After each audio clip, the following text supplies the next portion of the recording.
Bienvenue sur SK Barcelona. Si tu es passionné par le FC Barcelone, tu es au bon endroit. Ici, tu trouveras les dernières infos, analyses, rumeurs de transfert et décryptage sur ton club favori. Rejoins-moi pour suivre toute l'actualité des Blaugrana. Abonne-toi dès maintenant et plonge dans l'univers du Barça. Barça, énorme bombe, Nico Williams aurait finalement dit oui. Barça, l'Arabie Saoudite a tenté Ansu Fati in extremis. Mercato, le Barça déniche le remplaçant de Jules Koundé en Première Ligue.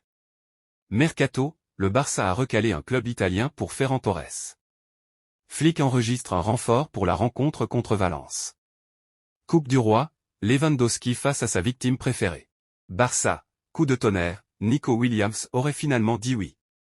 Alors qu'un départ semblait peu probable, Nico Williams, l'ailier espagnol de l'Athletic Club, aurait finalement donné son feu vert au FC Barcelone. Depuis des semaines, voire des mois, le Barça n'avait qu'un objectif en tête sur le marché des transferts, recruter Nico Williams, la pépite de l'Athletic Club. Son euro brillant n'a fait que renforcer cet intérêt, d'autant plus que sa clause libératoire, fixée à 58 millions d'euros, apparaît comme une aubaine au regard de ses performances. Pourtant, de retour à Bilbao, le joueur semblait déterminé à rester une saison supplémentaire. Un retournement de situation inattendu. Pendant ce temps, le Barça a bouclé l'arrivée de Dani Olmo en provenance du RB Leipzig pour un montant équivalent à clause de Williams, laissant penser que l'affaire était close. Mais ce mardi, le quotidien Sport lâche une véritable bombe. Selon plusieurs sources internes au club, Nico Williams aurait donné son accord pour rejoindre les Blaugrana. Toutefois, malgré son feu vert, le Barça doit encore libérer des fonds pour finaliser l'opération. Une vente majeure semble inévitable, et le nom de Rafinha revient avec insistance. L'ailier brésilien, ciblé par l'Arabie Saoudite, pourrait partir contre une somme astronomique, ouvrant ainsi la voie à l'arrivée de Williams au Camp Nou. Le Barça est-il sur le point de réaliser un énorme coup sur le mercato? Affaire à suivre de près. Barça, l'Arabie Saoudite a tenté un coup de dernière minute pour Ansu Fati. Un club saoudien a tenté d'arracher Ansu Fati au FC Barcelone, mais l'ailier espagnol a finalement choisi de rester en Catalogne.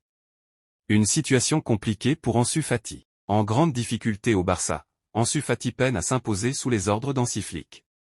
Le secteur offensif des Blaugrana tourne à plein régime, aussi bien en Liga qu'en Ligue des Champions, et le jeune attaquant manque cruellement de temps de jeu, en partie à cause de ses blessures récurrentes. Malgré ces obstacles, l'ancien prodige de la Masia continue de susciter l'intérêt des clubs, qui n'ont pas oublié les promesses entrevues avant sa grave blessure au genou en 2020. Une offre de 15 millions d'euros refusée. Si Benfica s'était montré intéressé par un prêt jusqu'à la fin de la saison, c'est Al-Shabaab qui est passé à l'offensive. D'après le Mediasport, le club saoudien, actuel 6e de son championnat, aurait proposé 10 millions d'euros fixes, assortis de 5 millions en bonus, pour s'attacher les cervix de Fati.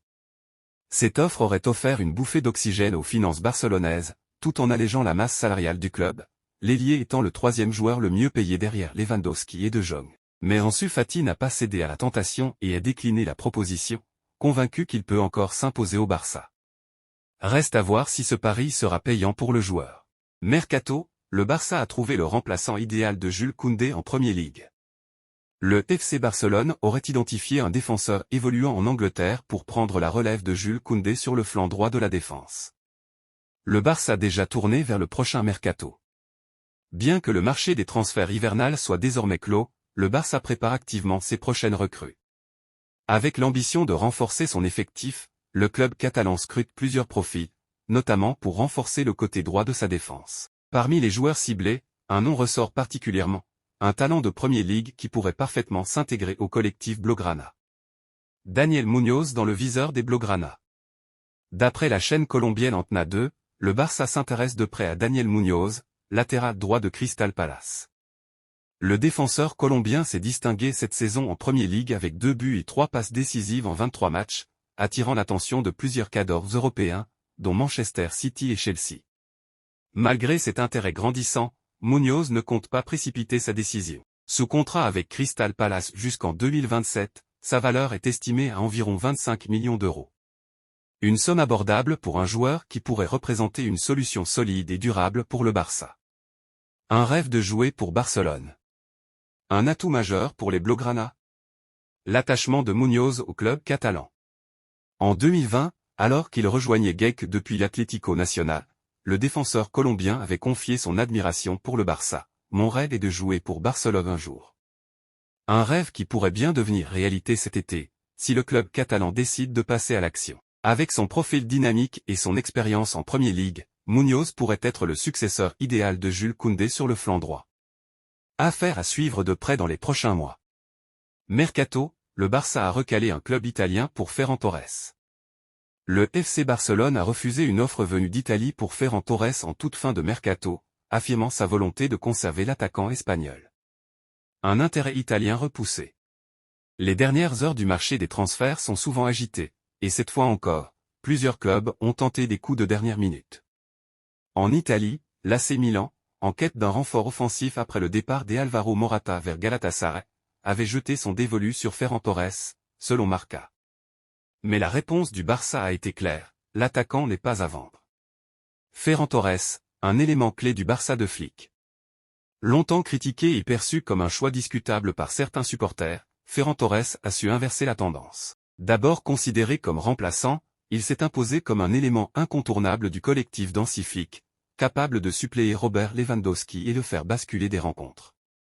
Sa montée en puissance est indéniable. En décembre dernier, il a inscrit un doublé en seulement 30 minutes après son entrée en jeu contre Dortmund en Ligue des Champions, offrant un renversement spectaculaire au Barça. Le 26 janvier, il a de nouveau marqué un but crucial lors de la victoire écrasante 7-1 face à Valence. Désormais bien installé dans le système catalan, Ferran Torres n'a jamais été aussi important pour le Barça. Et si certains clubs européens le convoitent encore, il faudra manifestement bien plus qu'une offre tardive pour le déloger. Barça, Flick enregistre un renfort de poids contre Valence. À l'approche du quart de finale de Coupe du Roi contre Valence, le FC Barcelone récupère un joueur clé après une blessure. Dani Olmo de retour dans le groupe. Le Barça se prépare à un affrontement crucial contre Valence, ce jeudi à 21h30, avec pour objectif de poursuivre son aventure en Coupe du Roi. Une bonne nouvelle est venue renforcer l'optimisme des Blaugrana, Dani Olmo a fait son retour à l'entraînement collectif. Après avoir repris partiellement la séance de mardi, l'international espagnol a pu s'entraîner normalement avec ses coéquipiers, laissant présager une présence dans le groupe pour ce choc. Flick confirme la présence d'Olmo. En conférence de presse, Hansi Flick a officialisé la présence de Dani Olmo pour le match contre Valence. Toutefois, par mesure de précaution, le joueur ne débutera pas la rencontre, mais pourrait entrer en jeu en seconde période. Blessé lors du match contre Leganés le 18 janvier, Olmo a manqué 4 rencontres et cette gestion prudente vise à éviter toute rechute. Coupe du Roi, Lewandowski face à sa cible favorite. Alors que le FC Barcelone s'apprête à affronter Valence, Robert Lewandowski sera l'un des hommes à surveiller, lui qui affiche des statistiques impressionnantes contre cet adversaire. Un Barça en confiance contre Valence. Le quart de finale de Coupe du Roi se jouera à Mestalla, dans un contexte particulier. Le Barça, en pleine confiance, espère rééditer sa large victoire 7-1 obtenue en Liga face à Valence le mois dernier. Lors de ce match, Lewandowski avait trouvé le chemin des filets après son entrée en jeu, confirmant son efficacité face aux Valenciens. Lewandowski, un véritable bourreau pour Valence. Depuis son arrivée à Barcelone, Lewandowski a toujours brillé face à Valence. En 5 confrontations, il n'a jamais perdu, remportant 4 victoires et inscrivant 7 buts, soit une moyenne impressionnante de 1,4 buts par match. En grande forme ces dernières semaines, le buteur polonais sera une pièce maîtresse du dispositif de Flick, qui comptera sur lui pour faire la différence et qualifier le Barça pour les demi-finales. Le plan de Flick pour le retour en forme d'Araujo. L'entraîneur Hansi Flick a mis en place un plan spécial pour permettre à son défenseur, Ronald Araujo, de retrouver son meilleur niveau. En ce début d'année, le FC Barcelone a célébré le retour de l'Uruguayen après une longue absence due à une grave blessure. Victime d'une lésion au tendon ischio-jambier, Araujo a dû subir une intervention chirurgicale, l'empêchant de participer à la pré-saison et aux premières rencontres officielles du club. Se sentant moins indispensable, il avait envisagé un départ avant de finalement renouveler son contrat et de s'engager pleinement dans le projet barcelonais. Récemment, il est revenu sur cette décision et a exprimé ses sentiments à ce sujet. Le message d'Araujo. Le défenseur a fait part de sa satisfaction de retrouver les terrains et d'évoluer à nouveau avec ses coéquipiers. Il a souligné l'importance du travail effectué avec le staff technique, qui l'a aidé à mieux s'adapter aux exigences de Hansi Flick. Dans une déclaration, il a affirmé je suis heureux d'être de retour, de m'entraîner et de jouer à nouveau après cette longue absence. Araujo se sent de plus en plus en confiance et prêt à aider l'équipe. Pour l'accompagner dans sa remise en forme et son retour à son meilleur niveau, Hansi Flick a mis en place un programme adapté. Le plan de Flick pour Araujo. Conscient de l'importance d'Araujo dans son système de jeu, Flick a élaboré un programme spécifique pour l'aider à retrouver rapidement son rythme. Malgré une reprise progressive, le technicien allemand n'a jamais douté du rôle clé du défenseur central. Araujo a ainsi suivi des séances spécifiques, notamment sur la gestion du hors-jeu, un aspect fondamental dans la tactique de Flick. Malgré son absence prolongée, l'entraîneur n'a pas hésité à lui accorder du temps de jeu, convaincu de son potentiel et de son importance pour l'équipe. De son côté, Araujo est déterminé à justifier la confiance placée en lui et à continuer sa progression sous les ordres de Flick. Mercato, l'offre de dernière minute rejetée par le Barça. Dans les ultimes instants du mercato hivernal, le FC Barcelone a reçu une offre pour l'un de ses milieux de terrain, mais l'opération n'a pas abouti. Les derniers jours du marché des transferts ont été agités pour le club catalan. Le président Joan Laporta avait annoncé une dernière opération avant la clôture du mercato, qui concernait finalement Nico Gonzalez. Le milieu de terrain a quitté le FC Porto pour rejoindre Manchester City, rapportant plusieurs millions d'euros au Barça. Toutefois, ce transfert aurait pu avoir d'autres conséquences pour Barcelone. Selon Sport, le FC Porto souhaitait compenser le départ de Nico en recrutant Pablo Torre et avait formulé une offre de 8 millions d'euros. Cependant, le joueur a refusé de donner son accord, mettant fin à toute négociation. Pablo Torre veut terminer la saison au Barça. Malgré la concurrence au milieu de terrain, Pablo Torre a choisi de rester au Barça pour la deuxième partie de la saison. Il est déterminé à gagner du temps de jeu et à progresser sous la direction de Hansi Flick. Ce dernier applique une politique de rotation, permettant à chaque joueur de se sentir impliqué dans le projet. Torre pourrait même être titularisé lors du prochain match de Coupe du Roi contre Valence, une occasion pour lui de prouver sa valeur et d'apporter sa contribution à l'équipe. Hansi Flick répond au communiqué du Real Madrid. Lors d'une conférence de presse relayée par Mundo Deportivo, Hansi Flick a réagi avec élégance au communiqué du Real Madrid publié le 3 février. Pour être honnête, je ne veux pas en parler. Ils ont pris cette décision, mais ce n'est pas notre style. Nous ne cherchons pas d'excuses. Chaque club a sa propre façon de faire. Nous sommes humains et nous faisons des erreurs. Les arbitres ont un travail compliqué, et nous devons en tenir compte.